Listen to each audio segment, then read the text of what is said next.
अपनी राशि अनुसार आपको कौन सी ऐसी औषधि, हर्ब्स और इंग्रेडिएंट्स अपने नहाने के पानी की बाल्टी में डालनी है ताकि आप अपने डेली गुड लक को इनहैंस कर सकें। जय शनिदेव, जय श्री कृष्ण। मैं गुरुमा रुक्मणी स्वागत कर रही हूँ आपका हमारे चैनल ग्रहों की बात में। लास्ट में आज आपको बताऊंगी नवग्रह औषधि स्नान की विधि, यानी कि किस प्रकार से आप स्नान करें, नहाएं ताकि आपके सभी ग्रह दोष समाप्त हो जाएं। चलिए शुरू करते हैं।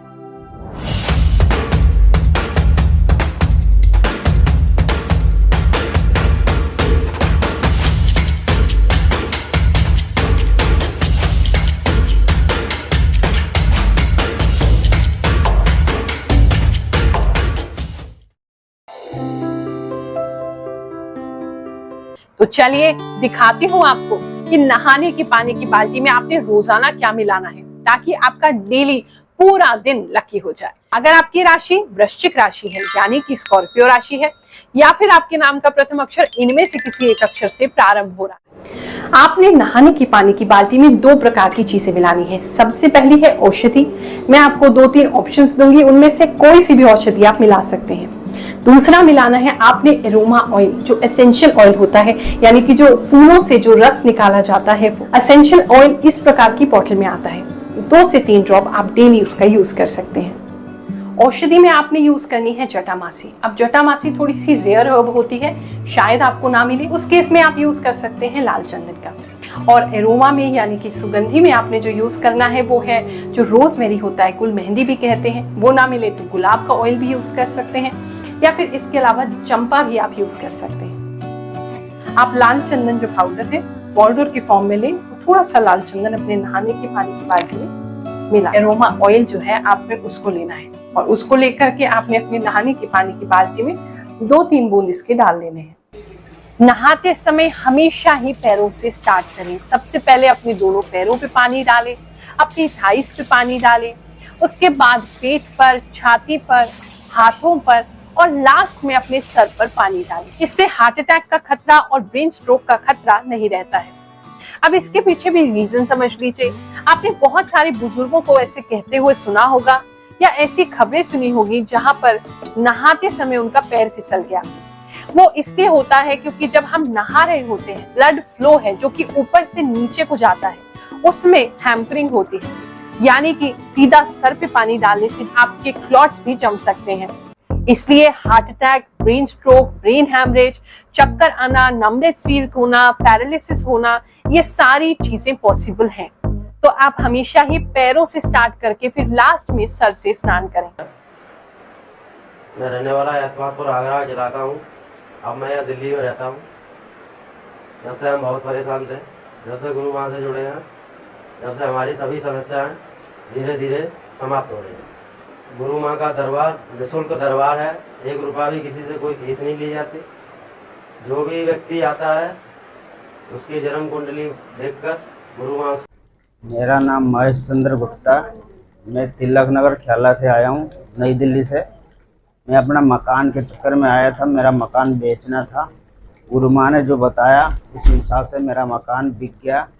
अब मैं आया हूँ अपने परिवार के बारे में जानकारी करने के लिए, तो उन्होंने अभी उपाय बताए, वो मैं आगे करूँगा। नहाने का सही समय भी समझ लीजिए। हमारे शास्त्रों में 4 प्रकार के स्नान का यानी नहाने के समय का उल्लेख है। सबसे पहले होता है देव स्नान, यानी कि सुबह के समय, सनराइज के समय जब सूर्य उदय होता है, उससे 1 घंटा पहले जो स्नान किया जाता है उसे हम देव स्नान कहते हैं। ऐसा स्नान करने से व्यक्ति की जो ऊर्जा है वो बढ़ती है, उसकी इम्यूनिटी पावर बढ़ती है, उसकी अलर्टनेस बढ़ती है और वो अपने पूरे दिन में एनर्जेटिक महसूस करता है। दूसरा स्नान होता है मनुष्य स्नान, यानी कि सूर्य उदय हो गया है, सूर्य देवता आ चुके हैं, उनके 1-2 घंटे बाद आप स्नान कर लेते हैं, तो ये भी इतना बुरा नहीं है। ऐसे में भी बीमारियों से छुटकारा मिलता है। अब मान लीजिए कि आप इसके भी बाद नहाते हैं, यानी कि 12 बज गए दोपहर के और उसके बाद नहा रहे हैं, तो इसे कहते हैं राक्षस स्नान। राक्षस स्नान से किसी प्रकार का लाभ नहीं होता है, उल्टा आपका डाइजेस्टिव सिस्टम वीक होता है, आपकी इम्यूनिटी घटती है, बीमारियां होने के चांसेस आपको और ज्यादा बढ़ जाते हैं और जितनी एनर्जी आपको थोड़ी बहुत होगी वो भी निकल जाती है, ड्रेन हो जाती है। और चौथा होता है सबसे खतरनाक प्रेत स्नान, यानी कि जो भी सूर्य अस्त के बाद स्नान करता है, सूर्य अस्त के बाद नहाता है, ऐसा व्यक्ति तो भैया मृत के समान है, उसे किसी प्रकार का कोई लाभ नहीं मिलता है। और एक और कैटेगरी है जो कलयुग में शुरू हो गई है, वो है नौ स्नान, यानी कि जो व्यक्ति नहाता ही नहीं है उसको तो भैया क्या ही कह दे। जय श्री कृष्ण। अब मैं आपको बता रही हूँ नवग्रह औषधि स्नान की विधि। घर में आपको लगता है कि सभी लोग जो है उनको कोई ना कोई समस्या आती रहती है, सभी के ग्रह जो है वो बैलेंस में नहीं है, सभी के ग्रह कुछ ना कुछ खराब चलते हैं।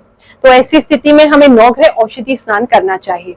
स्नान बैग बनाने के लिए आपको चावल, चने की दाल, मूंग, गेहूं, काले तिल, सफेद तिल, पीली सरसों, लाल चंदन, सफेद चंदन, हल्दी, लोबान, हरी इलायची, केसर, गूगल, गुलाब जल, इनका प्रयोग करना है। गुलाब जल को आप आखिरी में भी डाल सकते हैं और चाहे तो सामग्री के साथ भी मिला सकते हैं। आप ऐसा भी कर सकते हैं कि आप लास्ट में जो आपका बैग बना है उसको गुलाब जल भी आप भिगो करके उसका इस्तेमाल कर लें। वीडियो में बताए गए किसी भी औषधि से, किसी भी हर्ब या इंग्रेडिएंट से अगर आपको एलर्जी है तो पहले अपने डॉक्टर से कंसल्ट कर लें। एक सिंगल बैग आप बना सकते हैं, एक ही बैग से आपका पूरा परिवार डेली नहा सकता है। बड़ी सिंपल सी विधि है। कुछ घरेलू सामग्री आपने इकट्ठी करनी है, उसको आपने पीसना है और पीस करके देखो क्या करना है। इस प्रकार से जो टी बैग आता है, ठीक है, वो टी बैग आपने ले लेना है। टी बैग कोई महंगा नहीं आता है, 100-150 रुपए या 200 रुपए तक का टी बैग आपको मिल जाएगा। इसका जो बैग है हमें उसका उपयोग करना है। उस बैग के लिए आप केवल इसकी पत्ती बाहर निकाल लो, क्योंकि किसी भी चीज को वेस्ट नहीं करना चाहिए। इस प्रकार से आपने इस बैग को खोल लिया है ताकि हम इसके अंदर जो औषधि प्रिपेयर करेंगे वो डाल सकें। साथ में एक स्टेपलर रख लीजिए ताकि हम इसको बंद कर सकें। अगर आपको ये बैग नहीं मिलता है तो भी चिंता मत करिए, एक मलमल का जो चुन्नी होती है उसका एक कपड़ा ले लीजिए, उसकी भी पोटली बना करके उससे भी आप स्नान कर सकते हैं और नेक्स्ट डे फिर आप इसको चेंज कर दीजिए। इस प्रकार से सभी सामग्री जो मैंने आपको बताई है उन सभी को आप मिला लें। मिलाने के उपरांत एक छोटी चम्मच लेकर के आप उस टी बैग में या फिर कपड़े की मलमल की जो पोटली बनाए उसके अंदर इसको भर लें। से ये बैग तैयार है, ये मैंने इसमें औषधि भर ली है। अब मैं इसको बंद करने जा रही हूँ। इसको फोल्ड करें, फोल्ड कर लिया मैंने। अब इसमें एक स्टेपलर मार दें। हमारा औषधि बैग तैयार हो चुका है। इसको नहाने की पानी की बाल्टी के साइड में आप लगा सकते हैं और लगा करके इससे आराम से 5 से 7 जने स्नान कर सकते हैं।